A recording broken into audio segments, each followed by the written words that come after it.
সাফ বয়সভিত্তিক দলের শ্রেষ্ঠত্বের ট্রফি নিয়ে কাঠমান্ডু ত্রিভুবন হয়ে দেশের মাটিতে পা দিয়েছেন ২৪ ঘন্টাও হয়নি। পরের দিনই আবার হজরত শাহজালাল আন্তর্জাতিক বিমানবন্দরে হাজির মিরাজুল ইসলাম, রাব্বি হোসেন রাহুল, চন্দন রায় আর শাকিল আহাদ তপু।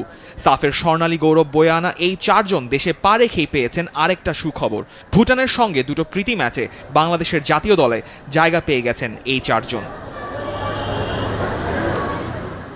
৭ এবং ১০ নম্বর জার্সিধারী ফুটবলারদের উপর আলাদা করে সবারই নজর থাকে, আর এই দুইজনের লিঙ্ক আপ যখন জমে হয় ক্ষীর, ফুটবলে সেটা হয়ে ওঠে একটা চমৎকার দৃশ্য।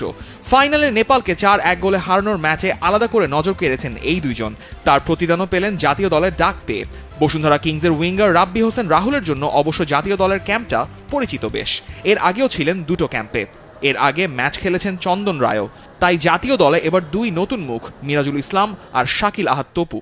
Rahul has been